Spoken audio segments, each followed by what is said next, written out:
Energy difference between two energy levels. ठीक है, हमें दो एनर्जी लेवल के बीच में एनर्जी का डिफरेंस निकालना। तो क्या कैसे निकालेंगे बेटा? तो एक हमारे पास ग्राउंड स्टेट N1 है, दूसरी क्या है आपके पास में N2 है। तो यदि इन दोनों के बीच में एनर्जी डिफरेंस निकालना हो तो हम कैसे निकालेंगे? तो इन दोनों के डिफरेंस को हम क्या कहेंगे यहाँ से? Delta E. ठीक है, एनर्जी डिफरेंस तो कैसे निकालेंगे? ई एनर्जी E N2 माइनस में एनर्जी En1। ठीक है, तो इन दोनों में से N2 में से N1 घटा देंगे तो दोनों में क्या आ जाएगा बेटा? डिफरेंस आ जाएगा। तो देखो निकालते हैं, पुट करो। ठीक है, 13.6 इंटू में, ठीक है, फार्मूला क्या होता है एनर्जी का? यही तो होता है बेटा। और ये कैसा होता है? माइनस का, जेड स्क्वायर अपॉन में N2 का स्क्वायर। ठीक है, माइनस और फिर से माइनस 13.6 इंटू में जेड का स्क्वायर अपॉन में N1 का स्क्वायर। ठीक है, तो जब आप इसको, अब इसको थोड़ा और सोल्व कर लेते हैं। आपके पास में क्या बनेगा? देखो ये माइनस और माइनस ये कैसी टर्म हो जाएगी आपके पास में बेटा? प्लस की। थोड़ा इसको मैं और सिंप्लीफाई करके लिखना चाहूँ तो मैं इसको कैसे लिख सकता हूँ कि डेल्टा ई, ठीक है, एनर्जी डिफरेंस, तो ये प्लस की होगी तो इस वाली टर्म को मैं आगे लिख लेता हूँ 13.6, ठीक है, इंटू में जेड का स्क्वायर अपॉन में N1 का स्क्वायर और माइनस, ठीक है, 13.6 इंटू में जेड का स्क्वायर अपॉन में, ठीक है, N2 का स्क्वायर। ये आ गया बेटा मेरे पास। ठीक है, अच्छा इसका थोड़ा और मैं इसको थोड़ा सिंप्लीफाई करना चाहूंगा तो मैं इसको कैसे लिखूंगा बेटा? कि जो मेरे पास ये क्या है? डेल्टा ई आया है। ठीक है, इसमें क्या क्या चीज कॉमन है देखो। ठीक है, कॉमन क्या है? एक तो 13.6 कॉमन है और क्या है? जेड स्क्वायर कॉमन है। तो मैं इसको बाहर कॉमन ले लेता हूँ बेटा। चलो कॉमन ले लेते हैं इन दोनों में से। तो क्या हो गया? 13.6, ठीक है, इंटू में जेड का स्क्वायर और अंदर क्या होता है फिर आपके पास में 1 अपॉन में N1 का स्क्वायर माइनस 1 अपॉन में N2 का स्क्वायर। ठीक है, ये जो एनर्जी आएगी ये हमारे पास आएगी जैसे इसमें इलेक्ट्रॉन वोल्ट पर एटम। तो ये हमारे पास फार्मूला आ गया कि जब हम किसी दो ऑर्बिट के बीच में एनर्जी का डिफरेंस निकालेंगे तो इस फार्मूले से हम क्या कर सकते हैं? निकाल सकते हैं। तो हमारे पास ये फार्मूला होगा आपके पास में delta E is equal to 13.6 into में जेड का स्क्वायर, ठीक है, इंटू 1 अपॉन में N1 का स्क्वायर और माइनस 1 अपॉन में N2 का स्क्वायर। और ये जो एनर्जी आएगी हमारे पास ये आएगी बेटा इलेक्ट्रॉन वोल्ट पर एटम में। किस में आएगी? इलेक्ट्रॉन वोल्ट पर एटम में आएगी। ठीक है, क्योंकि जो हमारी एनर्जी होती है उसका फार्मूला क्या होता है? एनएस के लिए हम निकालते हैं तो हमारे पास फार्मूला क्या होता है वो आपको याद ही, माइनस का 13.6 इंटू में जेड का स्क्वायर अपॉन में एन का स्क्वायर, यही तो होता है। और वो किस में होती है? वैल्यू हमारी किस में होती है? इलेक्ट्रॉन वोल्ट पर एटम में होती है। ठीक है, इलेक्ट्रॉन वोल्ट पर एटम में होते हैं। तो ये जो हमारे पास ये जो एनर्जी आएगी ये किस में आएगी? इलेक्ट्रॉन वोल्ट पर एटम में। अब बेटा यहाँ पर जो आपके पास में डेल्टा ई है आपको पता ही है क्या है? ये एनर्जी डिफरेंस है। ठीक है, क्या है आपके पास में? Energy difference. ठीक है, between the two energy levels, किसके बीच में है? Between two energy level. ये जो डेल्टा ई है ये आपके पास में एनर्जी डिफरेंस है किसके बीच में? टू एनर्जी लेवल के बीच में। जेड यहाँ पर क्या है? एटॉमिक नंबर है। ठीक है, जेड क्या है? एटॉमिक नंबर है। और एन क्या आपके पास में? ऑर्बिट नंबर है। ठीक है, एन क्या आपके पास में? ऑर्बिट नंबर है। ठीक है बेटा, देखिए तो ये जो स्पीसीज है आपके पास में, ये जो फार्मूला आपके पास में, ये सिर्फ वैलिड है आपके पास में किसके लिए? सिर्फ कंटेनिंग सिंगल इलेक्ट्रॉन के लिए। ठीक है, become Bohr model does not consider inter electronic repulsion. ये है आपके पास में मल्टी इलेक्ट्रॉनिक के लिए नहीं है। सिर्फ ये किसके लिए एप्लीकेबल है? जिसमें आपके पास में क्या रहेंगे? सिंगल इलेक्ट्रॉन प्रेजेंट रहेंगे। क्योंकि ज्यादा इलेक्ट्रॉन होंगे तो उनमें क्या होगा? रिपल्सन। तो ऐसा तो हमने बोर मॉडल के अंदर कहीं पढ़ा ही नहीं कि रिपल्सन के बारे में। तो ये सिर्फ अप्लीकेबल है आपके पास में फार्मूला जो आपने निकाला है एनर्जी डिफरेंस का। ठीक है, ये सिर्फ किसके लिए आपके पास में? सिर्फ सिंगल इलेक्ट्रॉन के लिए, स्पीसीज के लिए। जैसे सिंगल इलेक्ट्रॉन स्पीसीज कौन कौन सी होती हैं? Hydrogen helium positive, lithium +2 positive, beryllium +3 positive, boron 4 positive. ठीक है, ये है आपके पास में। तो जैसे हाइड्रोजन का एटॉमिक नंबर 1 है, ठीक है, हीलियम का एटॉमिक नंबर 2 है, लिथियम का एटॉमिक नंबर 3 है, बेरिलियम का एटॉमिक नंबर 4 है, ठीक है, बोरॉन कितना है? 5 है। एन क्या है यहाँ पर? ऑर्बिट नंबर होगा बेटा। ठीक है, तो ये फार्मूला सिर्फ आपके पास किसके लिए है? सिर्फ और सिर्फ आपके लिए, ठीक है, सिंगल इलेक्ट्रॉन स्पीशीज के लिए। किसके लिए है? सिंगल इलेक्ट्रॉन स्पीशीज के लिए। देखो बेटा, अब आपने बात करेंगे कि यहाँ जो नेगेटिव साइन है इसके अंदर आप देख रहे हो कि नेगेटिव साइन आ रहा है, ठीक है, तो किसको इंडिकेट करता है? ये जो नेगेटिव साइन था एनर्जी का, ये किसको इंडिकेट करता है बेटा? ठीक है, तो देखिए, तो यहाँ पर बेटा ये जो आपके पास में EN एनर्जी दे रखी है, आपने पढ़ा था एनर्जी का फार्मूला क्या होता है? -2 pi square K square M E की पावर 4 Z स्क्वायर अपॉन में N स्क्वायर H स्क्वायर। तो यहाँ पर ये EN क्या है? एनर्जी ऑफ nth ऑर्बिट, ठीक है। और यहाँ पर बेटा ये नेगेटिव साइन किसको इंडिकेट करता है? आप देख रहे हो नेगेटिव साइन आ रहा है, तो ये नेगेटिव साइन इंडिकेट करता है attraction of electron towards the nucleus. ये नेगेटिव साइन इंडिकेट किसको करता है? Electron towards the nucleus. Electron और न्यूक्लियस के बीच में जो अट्रैक्शन है, तो ये साइन उसको इंडिकेट करता है, ठीक है। मान लो ये आपके पास में कोई एटम है, ठीक है, सिंगल इलेक्ट्रॉन स्पीशीज के लिए पढ़ रहे हैं, तो आपके पास में यहाँ कोई इलेक्ट्रॉन होगा बेटा, ठीक है, मान लो ये इलेक्ट्रॉन है आपके पास में, तो आपको पता है कि ये इलेक्ट्रॉन न्यूक्लियस के द्वारा क्या होता है? इसके अंदर अट्रैक्शन होता है, ठीक है। क्या होता है? इलेक्ट्रॉन अट्रैक्शन होता है, और इसको बैलेंस कौन करके रखता है? सेंट्रीफ्यूगल फोर्स, ठीक है। अब मान लो ये प्लस जेड कोई भी एटॉमिक नंबर आपके पास में, और ई क्या है? इसके ऊपर इलेक्ट्रॉन का चार्ज है, और ये क्या है आपके पास में? किसका होगा? प्रोटॉन का। यहाँ प्लस जेड ई लिख रहा है, मतलब किसका आपके पास में? प्रोटॉन का। ये क्या है आपके पास में? इलेक्ट्रॉन। इसके ऊपर कैसा साइन है? नेगेटिव। प्रोटॉन पे कैसा होता है आपके पास में? पॉजिटिव। तो अभी हमने क्या पढ़ा कि ये इन दोनों के बीच में जो फोर्स लग रहा है उसको हम क्या कहते हैं? इलेक्ट्रोस्टैटिक फोर्स ऑफ अट्रैक्शन, ठीक है। और ये आपके पास में क्या है बेटा? Centrifugal force. तो इसको बैलेंस कौन करके रखता है? इलेक्ट्रोस्टैटिक फोर्स को सेंट्रीफ्यूगल फोर्स, ठीक है। और वो किसके बराबर होता है आपके पास में? mv स्क्वायर अपॉन में r। और एफ ही किसके बराबर होता है आपके पास में? के जेड ई का स्क्वायर अपॉन में आर स्क्वायर। ई का स्क्वायर समझ गए ना? क्यों? क्योंकि मैं क्या लिखूँ? Q1 Q2 लिखूंगा, तो Q1 Q2 क्या लिखूंगा?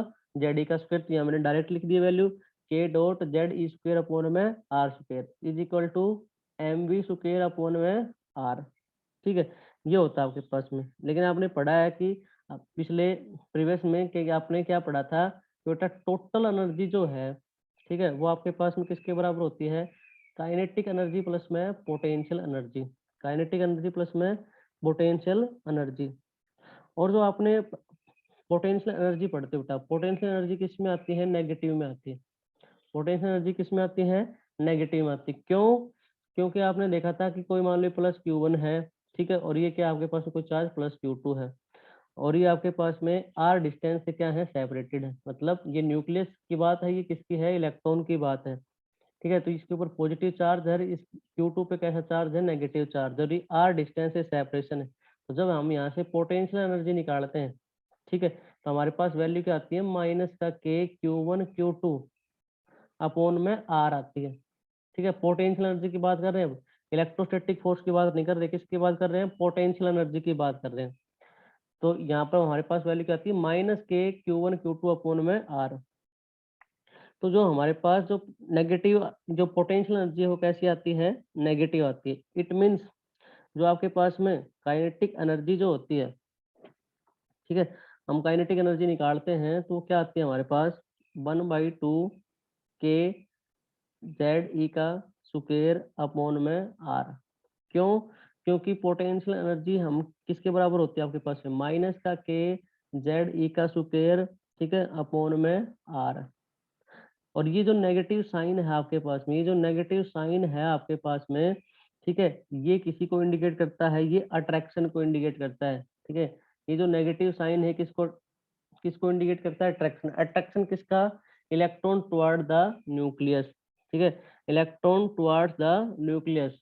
तो ये जो नेगेटिव साइन है बेटा, ये नेगेटिव साइन आपके पास में इंडिकेट करता है, ठीक है, कि इलेक्ट्रॉन और न्यूक्लियस के बीच में जो अट्रैक्शन हो रहा है उसको ये क्या करता है बेटा? इंडिकेट करता है, ठीक है। अच्छा, अब आपको पता है कि बेटा एनर्जी निकालने का फार्मूला तो आपने अभी निकाला था। EN जो है आपके पास में, आपने क्या निकालना था बेटा? कि माइनस का 13.6, ठीक है, इंटू में जेड स्क्वायर अपॉन में एन का स्क्वायर इलेक्ट्रॉन वोल्ट पर एटम, ठीक है। तो यदि आप E1 के लिए निकालना चाहो बेटा, एनर्जी फर्स्ट के लिए निकालना चाहो, तो आप कैसे निकालोगे? 13.6, ठीक है। और Z तो हाइड्रोजन एटम के लिए निकाल रहे हो, तो अगर आपके पास में फर्स्ट के लिए निकाल रहे तो एटॉमिक नंबर तो किसके लिए निकाल रहे हो, हाइड्रोजन, तो एटॉमिक नंबर तो कितना रहेगा, 1 का स्क्वायर। फर्स्ट की बात करते हैं मतलब n की वैल्यू कितनी हो जाएगी आपके पास में 1, तो यहाँ भी क्या हो जाएगा 1 का स्क्वायर, तो आपके पास में क्या रिजल्ट आएगा फिर, ठीक है। और ये माइनस की टर्म है भाई, ठीक है। तो आपके पास में वैल्यू क्या आ जाएगी, पहले वाले में माइनस का 13.6 इलेक्ट्रॉन वोल्ट। यदि आप E2 के लिए निकालना चाहो तो बेटा कैसे निकालोगे, माइनस का 13.6, ये हाइड्रोजन एटम के लिए निकाल रहे हैं, सभी के सभी एनर्जी लेवल किसके लिए निकालना है, हाइड्रोजन एटम के लिए निकालना है। तो जेड की वैल्यू तो क्या रहेगी सेम, एन क्या हो जाएगा चेंज, आपके बार कितना हो जाएगा, ई की वैल्यू कितनी है 2, तो एन की वैल्यू कितनी हो जाएगी 2, 2 का क्या कर देंगे स्क्वायर कर देंगे, ठीक है। तो यहाँ से जब इसको सोल्व करेंगे तो हमारे पास वैल्यू आ जाएगी, कितनी आ जाएगी बेटा, माइनस का 3.40 इलेक्ट्रॉन वोल्ट, ठीक है। इसी तरह आप एज किसके लिए निकाल लो, E3 के लिए निकाल लो, ठीक है। E3 के लिए निकालोगे तो आपके पास में क्या आएगा, माइनस का 13.6 इंटू में 1 का स्क्वायर, तो E3 है तो एन की वैल्यू कितनी हो जाएगी 3, 3 का स्क्वायर, तो आपके पास में यहाँ पर वैल्यू कितनी आ जाएगी, माइनस का 1.51 इलेक्ट्रॉन वोल्ट। इसी तरह आप E4 के लिए निकाल सकते हो, E4 के लिए निकालोगे बेटा क्या आएगा आपके पास में, माइनस का 13.6, जेड की वैल्यू तो सेम रहेगी क्योंकि किसके लिए कर रहे हो, हाइड्रोजन के लिए, और एन की क्या हो जाएगी 4 का स्क्वायर। तो यहाँ से जब इसका आप कैलकुलेट करोगे तो आपके पास में वैल्यू क्या आ जाएगी, माइनस का 0.85, ठीक है, इलेक्ट्रॉन वोल्ट। अच्छा, तो जहाँ वैल्यू मैंने यहाँ भी लिख रखी है देखो बेटा, N is equal to 1, minus का 13.6 इलेक्ट्रॉन वोल्ट। एन जब आपके पास में 2 है तो एनर्जी कितनी आ रही है, सारी एनर्जी की वैल्यू इधर, ठीक है, सारी किसकी वैल्यू है बेटा, एनर्जी की है, ठीक है। तो ये एन जब 2 पुट किया तो कितना आया, माइनस का 3.40 वोल्ट, और यहाँ पर आपके पास में एन की वैल्यू 3 पुट की तो कितना है, माइनस का 1.51 इलेक्ट्रॉन वोल्ट। एन की वैल्यू 4 पुट की तो आपके पास में कितना आया, माइनस का 0.85 इलेक्ट्रॉन वोल्ट। यदि इन्फिनिटी पे है तो एनर्जी कितनी हो जाएगी आपके पास में, 0 हो जाएगी। तो ये सारी वैल्यू आपने कैलकुलेट करके भी देख ली बेटा। तो इन सारी वैल्यू की कैलकुलेशन से आपको क्या चीज समझ में आ रही है, ठीक है। इन सारी चीजों से आपको क्या समझ में आ रहा है कि जैसे जैसे आयन की वैल्यू बढ़ती जा रही है आपके पास में एनर्जी भी क्या होती जा रही है, बढ़ती जा रही है। देखो पहले केस में कितने, माइनस का 13.6, दूसरे में कितनी होगी, माइनस का 3.40, तो यहाँ क्या हो गया, एनर्जी बढ़ गई, ठीक है। तो इट मीन्स आपके पास में E1 की एनर्जी कम है किससे, E2 से, तो E2 की कम है किससे, E3 से, E3 की कम है किससे, E4 से, और फिर E4 की कम है किससे, E5 से। इसका मतलब जैसे जैसे आप n की वैल्यू बढ़ा रहे हो, मतलब जैसे जैसे ऑर्बिट बढ़ते जा रहे हैं आपके पास में, तो आपके पास में एनर्जी क्या होती जा रही है बेटा, बढ़ती जा रही है, एनर्जी क्या होती जा रही है, बढ़ती जा रही है, एनर्जी क्या होती जा रही है, बढ़ती जा रही है। अब बात करते हैं एनर्जी गैप का। अब यहाँ से देखो N1 से और N2 के बीच में देखो गैप कितना है, ज्यादा है। फिर N3 से N2 के बीच में क्या है, कम। फिर और भी क्या है आपके पास में, कम। तो गैप क्या होता जा रहा है, कम होता जा रहा है बेटा, गैप क्या होता जा रहा है, कम होता जा रहा है। कैसे आप निकाल भी सकते हो बेटा, ठीक है। जैसे कि आप E2 माइनस E1 निकाल लो, मतलब ये आपके पास में क्या है 1, ये क्या है E2 है, ये E3 है, ये क्या है E4। तो जब आप एक बार चेक कर लो, ठीक है, कि गैप कम है या ज्यादा है, तो देखो E2 माइनस में E1 करता हूँ, मैं E2 माइनस में E1 करता हूँ, तो E2 कितना है, माइनस का 3.40, फिर माइनस का साइन, और E1 कितना है, माइनस का 13.6। तो इसको जब सोल्व करेंगे तो वैल्यू कितनी आ जाएगी, 10.2 इलेक्ट्रॉन वोल्ट, ठीक है। अच्छा, अब एक और चेक कर लो ताकि पता चल जाए, E4 में से E3 घटा दो, E4 में से E3 घटा दो, तो E4 कितना आपके पास में, माइनस का 0.85, ठीक है, फिर माइनस का साइन, और E3 कितना है, माइनस का 1.51 इलेक्ट्रॉन वोल्ट। तो इन दोनों के बीच के डिफरेंस कितना है, 0.66 इलेक्ट्रॉन वोल्ट। तो जब आप N1 से, ठीक है, ऊपर की तरफ चल रहे हो, इनफाइनाइट की तरफ चल रहे हो, तो बेटा आपके पास में गैप तो क्या हो रहा है, एनर्जी गैप तो क्या हो रहा है, कम। देखो यहाँ कितना आया आपके पास में, ठीक है, 10.2 इलेक्ट्रॉन वोल्ट, ठीक है, यहाँ कितना आया 0.66 इलेक्ट्रॉन वोल्ट। तो गैप क्या होता जा रहा है, कम, एनर्जी बढ़ती जा रही है, गैप क्या होता जा रहा है, कम। तो इट मीन्स आपके पास में E5 माइनस E4 कम होगा किससे, E4 माइनस E3 से। ये कम होगा किससे, E3 माइनस E2 से। ये कम होगा किससे, E2 माइनस E1 से। तो इट मीन्स आपके पास में एनर्जी गैप तो क्या होता जा रहा है, कम, और जो आपके पास में केवल एनर्जी है, ठीक है, वो क्या होती जा रही है, आपके पास में इंक्रीज होती जा रही है। वो क्या होती जा रही है बेटा, इंक्रीज होती जा रही है। आई होप आपको यहाँ तक सारी चीजें क्लियर होंगी बेटा। यस और नो? Yes sir. ठीक है, अब नेक्स्ट टॉपिक की बात करते हैं बेटा, इसमें कैलकुलेशन ऑफ आयनाइजेशन एनर्जी। ठीक है, आयनाइजेशन एनर्जी का मतलब क्या होता है कि जब किसी इलेक्ट्रॉन को निकालने के लिए, मतलब किसी के वैलेंस शेल में जो इलेक्ट्रॉन प्रेजेंट है उसको हम निकालने के लिए, उसको बाहर निकालने के लिए जितनी एनर्जी की आवश्यकता पड़ती है उसको हम क्या कहते हैं, आयनाइजेशन एनर्जी कहते हैं। लेकिन यहाँ हम पढ़ेंगे सिर्फ किसके लिए, आइसोलेटेड एटम के लिए, ठीक है, सिंगल इलेक्ट्रॉन स्पीसीज के लिए। यहाँ हम किसके लिए पढ़ेंगे, सिंगल इलेक्ट्रॉन स्पीसीज के लिए। तो यहाँ स्ट्रक्चर ऑफ एटम में हम पढ़ते हैं सिंगल इलेक्ट्रॉन स्पीसीज के लिए पढ़ेंगे आयनाइजेशन एंथैल्पी, आयनाइजेशन एनर्जी।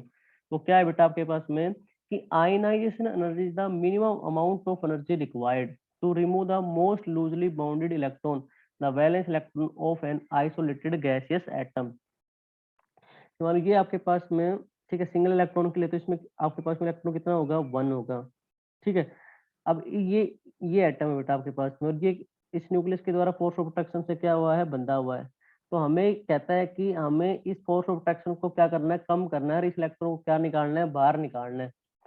तो इस इलेक्ट्रॉन को बाहर निकालने के लिए हमें जितनी एनर्जी की आवश्यकता पड़ेगी उस एनर्जी को हम क्या कहेंगे, आयनाइजेशन एनर्जी कहेंगे। तो ये बाहर कैसे निकलेगा, जब इसको हम कोई फोटोन देंगे, कोई एनर्जी देंगे इसको, ठीक है, इसको कोई एनर्जी देंगे तो ये क्या करेगा, इस फोर्स ऑफ अट्रैक्शन को तोड़ देगा तो इस इलेक्ट्रॉन को कम हो जाएगा, फोर्स ऑफ अट्रैक्शन क्या हो जाएगा, कम। तो इलेक्ट्रॉन क्या आ जाएगा आपके पास में, बाहर आ जाएगा। ठीक है, ये इतना बाहर आ जाएगा कि इसका जो न्यूक्लियस का जो अट्रैक्शन इस तक ना आ पाए। तो ये इलेक्ट्रॉन क्या आ गया, बाहर आ गया आपके पास में। ठीक है, अब यहाँ 1 है तो मतलब इलेक्ट्रॉन एक है, तो हम किसी ग्राउंड स्टेट की बात करें तो एन की वैल्यू कितनी होगी आपके पास में, 1। मतलब ये जो आपके पास में किस में रहेगा, ग्राउंड एनर्जी स्टेट में। क्योंकि यहाँ हम जो पढ़ रहे हो किसके लिए पढ़ रहे हैं, सिंगल इलेक्ट्रॉन स्पीशीज के लिए। ठीक है, तो आयनाइजेशन एनर्जी का मतलब क्या है कि ये जो इलेक्ट्रॉन था आपके पास में, इसको हम कितनी एनर्जी दें, मिनिमम कितनी एनर्जी दें ताकि ये आपके पास में बाहर आ जाए। ठीक है, तो आयनाइजेशन क्या है कि भाई मिनिमम अमाउंट एनर्जी की रिक्वायरमेंट होगी एक इलेक्ट्रॉन को बाहर निकालने के लिए। ठीक है, उसको हम क्या कहेंगे, आयनाइजेशन एनर्जी कहेंगे। अब यहाँ पर आइसोलेटेड क्यों लिया, ठीक है, आइसोलेटेड इसलिए लिया क्योंकि यदि यह किसी दूसरे के साथ में अटैच होता, ठीक है, तो हाइड्रोजन किसी दूसरे के साथ में अटैच होता तो किसके साथ बॉन्ड, उसके साथ अट्रैक्शन करता, और जब उसको हम एनर्जी देते तो हो सकता है वो एनर्जी से इलेक्ट्रॉन बाहर ना आ पाए। इसलिए इस केस में हम कैसे लेते हैं, आइसोलेटेड लेना पड़ता है। ठीक है, गैसीय एटम क्यों लेते हैं, क्योंकि अगर मान लो ये लिक्विड में है या आपके पास में सॉलिड में है, तो यदि जब हमने उसको एनर्जी दी तो हो सकता है वो उसकी क्या कर ले, गैसेस किसी और स्टेट में कन्वर्ट हो जाए। ठीक है, लिक्विड है तो सॉलिड में चला जाए। लेकिन यदि ये गैस में होगा तो ये कन्फर्म है आपके पास में कि जब इसको हम एनर्जी देंगे, ठीक है, तो इसका जो अट्रैक्शन है वो कैसा हो जाएगा, वीक हो जाएगा, और इलेक्ट्रॉन क्या आ जाएगा बेटा, बाहर साइड में आ जाएगा। इसलिए इस केस में हम, ठीक है, हम क्या लेते हैं, आइसोलेटेड गैसेस एटम लेते हैं। तो इसका मीनिंग ये था, आइसोलेटेड गैसेस एटम का मीनिंग ये था। आई होप आपको ये बात क्लियर हो गई बेटा। तो ये मेरे को आयनाइजेशन एनर्जी का मीनिंग समझ में आ गया, यस और no? Yes sir, yes sir. ठीक है भाई, देखो, तो आयनाइजेशन एनर्जी बेटा, ठीक है, तो अभी हमने पढ़ा था चेंज इन एनर्जी, डिफरेंस पढ़ा था, एनर्जी का डिफरेंस। तो क्या पढ़ा था, En2 माइनस में En1। अब आपके पास में यहाँ En2 मान लो क्या है, इन्फिनिटी है, कोई दूसरा है वो इन्फिनिटी, ये कितना आपके पास में 1 है। ठीक है, तो जो एनर्जी है आपके पास में, डिफरेंस जो आप निकालोगे कैसे निकालते हो, आपको पता है, क्या फार्मूला पुट करते हो, माइनस का 13.6 इंटू में जेड का स्क्वायर अपॉन में। ठीक है, तो यहाँ पर क्या करोगे, इन्फिनिटी का स्क्वायर कर दोगे। ठीक है, अच्छा, माइनस, और फिर से बेटा माइनस 13.6 इंटू में जेड का स्क्वायर अपॉन में 1 का स्क्वायर। अब एटॉमिक नंबर तो सेम ही रहेगा, क्योंकि हाइड्रोजन एटम के लिए सिंगल इलेक्ट्रॉन स्पीशीज के लिए कर रहे हो ना, सिंगल तो किस में होगा, हाइड्रोजन में होगा, तो जेड की वैल्यू तो क्या रहेगी, सेम ही रहेगी आपके पास में। तो इसकी यहाँ कितनी है 1 है, और इसकी यहाँ पर भी कितनी है 1, लेकिन किसी भी केस में अगर अपोन में इन्फिनिटी है तो पूरी टर्म क्या हो जाती है बेटा, जीरो हो जाती है आपके पास में, पूरी टर्म क्या हो जाती है, जीरो हो जाती है। तो अब आप क्या करोगे, ये जीरो हो गई, तो अब आपके पास में रिजल्ट क्या बचा बेटा, रिजल्ट बचा आपके पास में delta E is equal to कितना बचा आपके पास में, ठीक है, प्लस का 13.6 इलेक्ट्रॉन वोल्ट, और यही आपके पास में क्या है, आपके पास में आयनाइजेशन एनर्जी, ठीक है, इसको हम क्या कहेंगे, आयनाइजेशन एनर्जी ऑफ इलेक्ट्रॉन, ठीक है, इसी को हम क्या कहेंगे, आयनाइजेशन एनर्जी ऑफ इलेक्ट्रॉन, ठीक है, इसी को हम क्या बोलेंगे, आयनाइजेशन एनर्जी ऑफ इलेक्ट्रॉन, ठीक है। तो बेटा आयनाइजेशन एनर्जी ऑफ इलेक्ट्रॉन है, तो वो हम किसके लिए निकाल रहे थे अभी, for hydrogen like species atom, जो हाइड्रोजन के जैसी हो, मतलब जिनमें इलेक्ट्रॉन कितना हो, 1 हो, तो फॉर हाइड्रोजन लाइक, ठीक है, ionization energy, ionization energy can be represented as, उसको हम कैसे रिप्रेजेंट कर सकते हैं, तो कैन बी रिप्रेजेंटेड एज, ठीक है, कैसे बेटा, ठीक है, आयनाइजेशन एनर्जी, ठीक है, किसके बराबर है वो, एनर्जी के डिफरेंस डेल्टा ई, तो आपने कैसे निकाला, ई इन्फिनिटी, ठीक है, माइनस में ई 1, तो आपने क्या किया बेटा, कि आपने बताया इन्फिनिटी वाले केस में वैल्यू क्या हो गई थी आपके पास में, जीरो, ठीक है, और यहाँ आपके पास में इस एनर्जी की वैल्यू कितनी है, माइनस का 13.6 इंटू में जेड स्क्वायर अपॉन में 1 का स्क्वायर, तो ये आपके पास में वैल्यू कितनी आ गई थी 13.6 प्लस का 13.6 इंटू में जेड स्क्वायर। तो जैसे अब हाइड्रोजन लाइक स्पीसीज क्या है, तो ये आपके पास में जनरल फॉर्म आ गई, ठीक है, प्लस का 13.6 इंटू में जेड स्क्वायर, मतलब आयनाइजेशन एनर्जी आपके पास में आ गई प्लस का 13.6 इंटू में जेड स्क्वायर। अब आप इसके लिए निकाल सकते हो, किन किन स्पीसीज के लिए निकाल सकते हो, जो हाइड्रोजन के जैसी होंगी, सिर्फ आपको क्या करना है, वहां से एटॉमिक नंबर को क्या करना है, चेंज करना है। जैसे कि हाइड्रोजन है, तो हाइड्रोजन के लिए जेड की वैल्यू कितनी होगी, 1, यहाँ 1 पुट कर दोगे, ठीक है। अगर मान लो हीलियम पॉजिटिव के लिए आपको निकालनी हो, तो यहाँ जेड की जगह कितना पुट कर दोगे, 2 पुट कर दोगे, तो किसके लिए आ जाएगी, ionization energy of helium positive के लिए आ जाएगी। अब मान लो लिथियम +2 है, तो जेड की वैल्यू कितनी है, 3 है, तो इस फार्मूले में यहाँ जेड की जगह कितना पुट कर दोगे, 3 पुट कर दोगे, कितना पुट कर दोगे, 3 पुट कर दोगे, ठीक है। बेरिलियम है आपके पास में, बेरिलियम प्लस का 3, तो यहाँ जेड की वैल्यू कितनी पुट कर दोगे, 4 पुट कर दोगे। अब बोरोन है, बोरोन 4 पॉजिटिव है, तो यहाँ जेड की वैल्यू कितना पुट कर दोगे बेटा, 5 पुट कर दोगे। तो ये आपके पास में जनरल फॉर्म हो गई, ठीक है। ये आयनाइजेशन की यहाँ क्या करना है, सिर्फ आपको वैल्यू पुट करनी है और आपके पास में क्या आ जाएगा, आंसर आ जाएगा, जिसके लिए भी आप आयनाइजेशन एनर्जी निकालना चाहते हो, ठीक है। जैसे एग्जाम्पल करते हैं, सॉरी न्यूमेरिकल है आपके पास में, तो calculate the energy of lithium +2 atom for second excited state. अब लिथियम +2 दे रखा है, तो आप समझ गए लिथियम का एटॉमिक नंबर कितना होता है बेटा, 3, ठीक है। सेकंड एक्साइटेड स्टेट का मतलब क्या समझे, एन की वैल्यू 2 नहीं, एन की वैल्यू 3, क्योंकि एन इज इक्वल टू 1 होगा तो आपके पास में कहाँ होता है, ग्राउंड स्टेट में, उसके बाद क्या होती है, एक्साइटेड स्टेट, उसके बाद क्या होती है, सेकंड एक्साइटेड स्टेट। एन की वैल्यू तो कितनी होगी, 3 हो गई, फिर देखो एन की वैल्यू 1 कहाँ, ग्राउंड स्टेट में, एन की वैल्यू 1 कहाँ, फर्स्ट एक्साइटेड स्टेट में, ठीक है।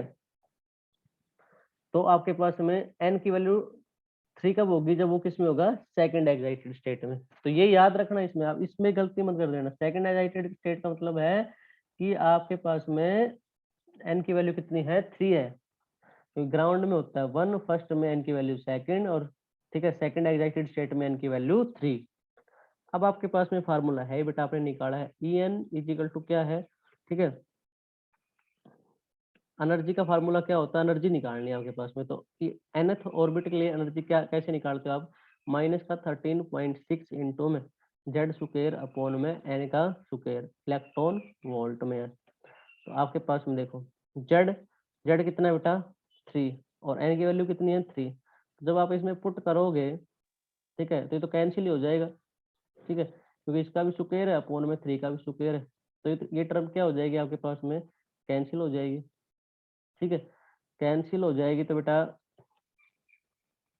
इसने आपको क्या कर दिया, यहाँ से इस टर्म को आपने कैंसिल कर दिया, तो आपके पास में सिर्फ आंसर क्या आएगा, आंसर क्या बच जाएगा, एनर्जी क्या आ जाएगी बेटा, ठीक है, माइनस का 13.6 इलेक्ट्रॉन वोल्ट, ये यहाँ पर क्या होगा बेटा, आंसर आ जाएगा। ठीक है, तो ये आपने किसके लिए निकाला है, E3 के लिए। ठीक है, क्योंकि जेड की वैल्यू कितनी थी बेटा आपके पास में 3। अच्छा, और देखिए calculate the ratio of energy, आपके बार आपको रेशियो निकालना है एनर्जी का हीलियम पॉजिटिव के लिए, फर्स्ट और सेकंड एक्साइटेड स्टेट के लिए, फर्स्ट और सेकंड एक्साइटेड स्टेट के लिए। तो आपको पता है एनर्जी निकालने का फार्मूला क्या है, ठीक है, अब तक तो याद हो जाना चाहिए, माइनस का 13.6 इंटू में जेड का स्क्वायर अपॉन में एन का स्क्वायर। ठीक है, अब हीलियम पॉजिटिव है तो मतलब जेड की वैल्यू तो कितनी बेटा 2, और फर्स्ट एक्साइटेड स्टेट मतलब है आपके पास में, फर्स्ट का मतलब है एन की वैल्यू कितनी है, ठीक है, एन की वैल्यू कितनी है 2, और सेकंड एक्साइटेड स्टेट मतलब एन की वैल्यू कितनी है आपके पास में 3।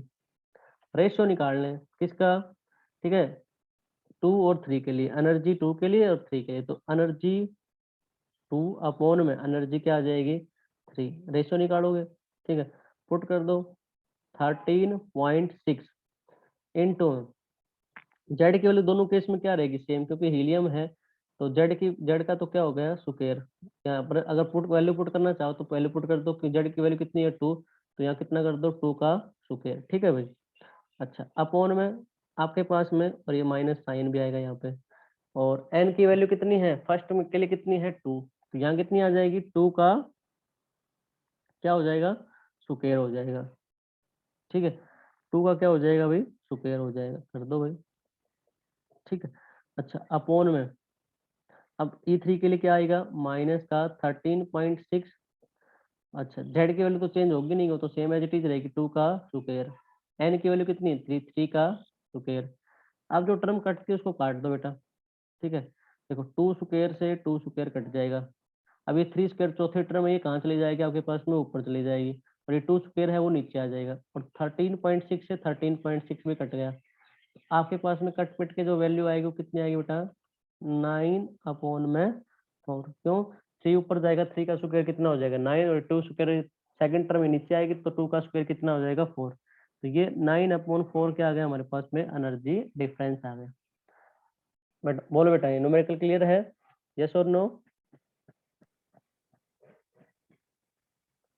बोलिए। Yes sir. ठीक है, तो Yes, नेक्स्ट, sir.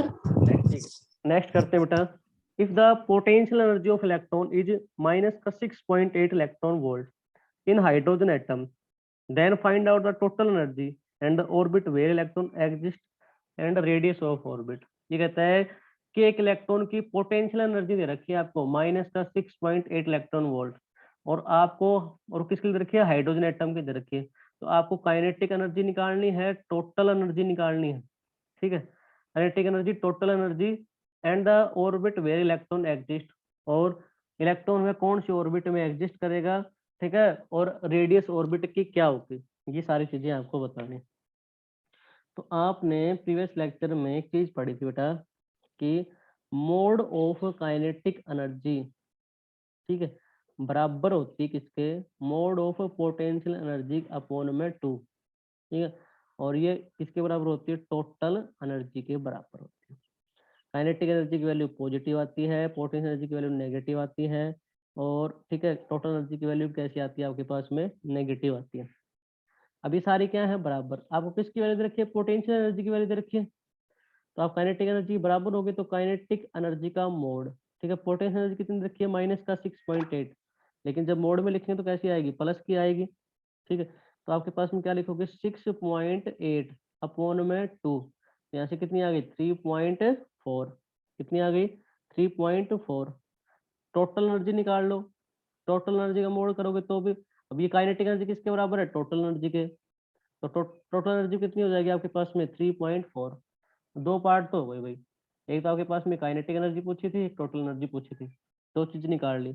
अब बात आती है ऑर्बिट की, तो एनर्जी ई एन निकालने का फार्मूला क्या आपके पास में, माइनस का 13.6 इंटू में जेड स्क्वायर अपॉन में एन का स्क्वायर, ठीक है। और टोटल एनर्जी आपने निकाल ली कितनी है 3.4 और माइनस का 13.6 और हीलियम का एटॉमिक नंबर कितना होता है, हाइड्रोजन दे रखा है, हाइड्रोजन कितना होता है 1 का स्क्वायर और एन स्क्वायर की वैल्यू आपको कैलकुलेट करनी है। सोल्व कर लो भाई, ठीक है। तो आप इसको सोल्व करोगे तो 3.14 को जब आप 13.6 से डिवाइड कर दोगे, क्योंकि अब आप इसको थोड़ा और सिंप्लीफाई करोगे तो क्या आएगा एन स्क्वायर माइनस का 13.6 अपॉन में 3.4। तो इसको थोड़ा सोल्व करेंगे तो एन स्क्वायर की वैल्यू आ जाएगी किसके बराबर 4 के बराबर, ठीक है। तो एन इज इक्वल टू कितना आ जाएगा √4, एन की वैल्यू कितनी आ जाएगी आपके पास में 2। ऑर्बिट कौन सा आ गया n2 आ गया, तो ऑर्बिट कौन सा आ गया आपके पास में सेकंड। तो दूसरा यही पूछा था कि जो इलेक्ट्रॉन है कौन से ऑर्बिट में एग्जिस्ट करेगा, ऑर्बिट वेयर इलेक्ट्रॉन एग्जिस्ट, तो कौन से में करेगा सेकंड में करेगा। एन की वैल्यू कितनी आ गई 2 आ गई आपके पास में। अब इसने एक बात और पूछी थी, रेडियस क्या होगी ऑर्बिट की। जो भी आपने पीछे जितने भी कंसेप्ट पढ़े हैं सारे यूज हो रहे हैं, ठीक है। तो रेडियस निकालने का फार्मूला क्या था 0.529 इंटू में एन स्क्वायर अपॉन में जेड एंगस्ट्रॉम में, ठीक है। तो आप निकाल दो रेडियस, कौन से ऑर्बिट में आया है सेकंड ऑर्बिट में, तो 0.529, ठीक है। और एन की वैल्यू कितनी है 2 का स्क्वायर, क्योंकि कितने के लिए 2 के लिए, और कौन से ऑर्बिट में सेकंड, और जेड किसके लिए हाइड्रोजन एटम, तो वो कितना है 1। जब आप इसको सोल्व करोगे तो वैल्यू क्या आ जाएगी 2.116 एंगस्ट्रॉम, ठीक है। आप इसको ऐसे भी लिख सकते हो, मीटर में लिखना चाहो तो 2.116 इंटू में 10⁻10 मीटर, ठीक है। सेंटीमीटर लिखना चाहो तो 2.116 इंटू में 10⁻⁻8 सेंटीमीटर, ठीक है। बोलो बेटा क्लियर है। Yes, sir. ठीक है, नेक्स्ट है calculate the second ionization energy of helium और ionize energy of helium positive, ठीक है। आपको सेकंड आयनाइजेशन एनर्जी निकालनी किसकी, हीलियम पॉजिटिव की। तो आपको पता है हीलियम का एटॉमिक नंबर कितना होता है बेटा 2। आयनाइजेशन एनर्जी निकालने का फार्मूला क्या होता है 13.6 इंटू में Z square electron volt. Ionization energy 2 निकालनी है, तो ये फार्मूला तो आपने कैलकुलेट किया था अभी, पुट करना है। हीलियम पॉजिटिव के लिए जेड की वैल्यू कितनी हो जाएगी 2, तो 13.6 इंटू में 2 का क्या हो जाएगा स्क्वायर, ठीक है, और इलेक्ट्रॉन वोल्ट। तो जब आप इसको मल्टीप्लाई करोगे सेकंड आयनाइजेशन एनर्जी के लिए, आपके पास में वैल्यू कितनी आ जाएगी, इसको मल्टीप्लाई करेंगे तो वैल्यू आ जाएगी हमारे पास 54.4 इलेक्ट्रॉन वोल्ट। कुछ नहीं करना था, हमें फार्मूला याद रखना है, क्योंकि हमने पढ़ा था ना फॉर हाइड्रोजन लाइक स्पीशीज क्या क्या होती है, helium positive, lithium 2 positive, beryllium 3 positive. तो उसमें सिर्फ क्या करना था आपके पास जेड की वैल्यू तो पुट करनी है, आपके पास में क्या आ जाएगा बेटा आंसर आ जाएगा। बोलिए यस और नो, कर लोगे बेटा। Yes, sir. ठीक है, तो इसी टाइप एक और न्यूमेरिकल है, calculate the fifth fifth ionization energy of boron, ठीक है, और ionization energy of B4 positive. इसको कैसे निकालोगे देखो, तो बोरोन फिफ्थ के लिए तो आप डायरेक्ट निकाल लोगे, क्योंकि आपके पास में अभी आपने निकाला कि आयनाइजेशन एनर्जी क्या है कि फिफ्थ के लिए निकालोगे, तो बोरोन बोरोन का जो एटॉमिक नंबर है वो कितना होता है 5, ठीक है। बोरोन का एटॉमिक नंबर कितना होता है 5। चलो थोड़ा इसको और सिंप्लीफाई करके बताता हूँ मैं आपको कि बोरोन जब अपना एक इलेक्ट्रॉन लॉस करता है तो क्या बनाता है बोरोन पॉजिटिव प्लस में इलेक्ट्रॉन, ठीक है। फिर इसमें से एक इलेक्ट्रॉन और जाएगा तो क्या हो जाएगा 2 पॉजिटिव प्लस में इलेक्ट्रॉन। फिर B2 पॉजिटिव इलेक्ट्रॉन लॉस करेगा तो क्या हो जाएगा B+3 पॉजिटिव इलेक्ट्रॉन। फिर B3 में से प्लस पॉजिटिव में से जाएगा तो क्या हो जाएगा B4 पॉजिटिव प्लस में इलेक्ट्रॉन। और फिर बेटा B4 पॉजिटिव में से जाएगा तो आपके पास में लास्ट क्या बनेगा B5 पॉजिटिव प्लस में इलेक्ट्रॉन, ठीक है। तो ये कितनी कौन से नंबर पे है 5 पे। तो बोरोन आपके पास में यहाँ जेड की जो है वो कितना है, बोरोन का एटॉमिक नंबर कितना होता है 5। तो सबसे पहले तो आप क्या निकाल लो फिफ्थ आयनाइजेशन एनर्जी निकाल लो बोरोन की। तो फिफ्थ आयनाइजेशन एनर्जी निकालोगे तो क्या हो जाएगा आयनाइजेशन एनर्जी ऑफ फिफ्थ। तो आपको पता है वो क्या डायरेक्ट पुट करोगे फार्मूला क्या 13.6 इंटू में जेड स्क्वायर इलेक्ट्रॉन वोल्ट। तो पुट कर दो 13.6, जेड की वैल्यू कितनी है 5, 5 का क्या हो जाएगा स्क्वायर इलेक्ट्रॉन वोल्ट। तो आपके पास में आंसर आ जाएगा यहाँ से बेटा 340 इलेक्ट्रॉन वोल्ट। एक टर्म तो आ गई फिफ्थ आयनाइजेशन एनर्जी। अब आपको क्या निकालनी थी बेटा इसमें, ठीक है, यही चीज पूछी थी आपके पास में, fifth ionization energy of ionization of B4 से निकालना था। तो कुछ नहीं, थोड़ा कंफ्यूज कर रखा था आपके पास में, क्या आ गया आपके पास में, वैल्यू आ गई आपके पास में 340 इलेक्ट्रॉन वोल्ट। यही आपका आंसर होगा, आयनाइजेशन ऑफ फिफ्थ एनर्जी निकालनी थी, ठीक है। तो आपके पास में कह रहा था भाई, और आयनाइजेशन ऑफ B4 पॉजिटिव, तो ये B4 पॉजिटिव से जब इलेक्ट्रॉन लॉस करेगा तो क्या बन जाएगा B5। तो कुछ नहीं करना, सिर्फ आपको वैल्यू पुट करनी थी, थोड़ा कैलकुलेशन थी वो कर ली। आई होप आपको ये चीज समझ में आ गई होगी बेटा, कर लोगे, यस और नो? Yes, sir. ठीक है, देखो नेक्स्ट क्वेश्चन देखो बेटा, lithium hydrogen for proceed, lithium gas से लिथियम प्लस जिंक गैस बनना है, 3 इलेक्ट्रॉन लॉस कर रहा है, ठीक है। और वो आपके पास में, ये आपके पास में डेल्टा एच की वैल्यू दे रखी है 980 किलो जूल पर मोल। तो आपको आयनाइजेशन फर्स्ट फॉर लिथियम की दे रखी है 520, then ionization second and ionization third of lithium की आपको निकाल के बतानी है, ये ऑप्शन दे रखे हैं। चलो इसको सोल्व करते हैं बेटा।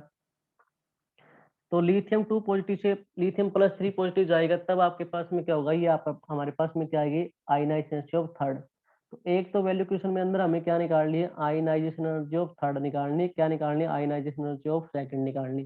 तो थर्ड तो हमारे पास पता है, सीधी निकल जाए, क्योंकि लिथियम का एटॉमिक नंबर कितना होता है 3, ठीक है। तो पुट कर देंगे ionization energy of third four, तो क्या होगी, फार्मूला क्या है, 13.6 इंटू में जेड का स्क्वायर इलेक्ट्रॉन वोल्ट पर एटम। तो यहाँ से जेड की जगह कितना पुट कर दोगे, 3 का स्क्वायर। तो एक वैल्यू तो आ गई आपके पास में 11775 किलो जूल पर मोल। चलो ऑप्शन चेक करते हैं। तो ये चीज आपके पास में फर्स्ट ऑप्शन में दे रखे हैं। तो अब यहाँ से हम इसको, हमारा क्या हो जाता है, सोल्व हो जाता है। लेकिन एक ऑप्शन क्या दे रखे हैं, डाटा इनसफिशिएंट। तो अपने आंसर को कंफर्म करने के लिए एक बार हम किसकी ओर निकालेंगे, आयनाइजेशन एनर्जी ऑफ सेकंड की ओर निकाल के देखेंगे बेटा। तो सेकंड की निकालेंगे तो क्या करेंगे, देखो पहले क्या करेंगे, lithium ionization energy of first, तो कितनी है, लिथियम गैस से क्या बनाएगा, लिथियम पॉजिटिव प्लस में इलेक्ट्रॉन। इसी तरह सेकंड बेटा, इसी तरह थर्ड। फिर क्या करेंगे, इसमें जो चीज कैंसिल होती है उसको क्या कर देंगे, हम कैंसिल कर देंगे, ठीक है। तो देखो लिथियम गैस से लिथियम गैस कट जाएगा, लिथियम 2 से 2 कट जाएगा, ठीक है। और आपके पास में क्या बचेगा, टोटल इलेक्ट्रॉन देखो इधर कितने हो गए, 1 2 और 3 इलेक्ट्रॉन हो गए। इधर लिथियम गैस से क्या हो गया, लिथियम गैस प्लस में 3 इलेक्ट्रॉन, और डेल्टा एच की वैल्यू कितनी दे रखी है, 19800 किलो जूल पर मोल। ये आपके पास में टोटल दे रखी है। तो आयनाइजेशन फर्स्ट प्लस में आयनाइजेशन सेकंड प्लस में ionization third, delta H total, total ये दे रखा है बेटा। फर्स्ट की आपको क्वेश्चन में गिवन है 520, और थर्ड दे रख आपने कैलकुलेट कर लिया, क्या आ गई 11775। तो आयनाइजेशन 2 निकालोगे तो क्या हो जाएगा, 19800 माइनस 520 माइनस 11775।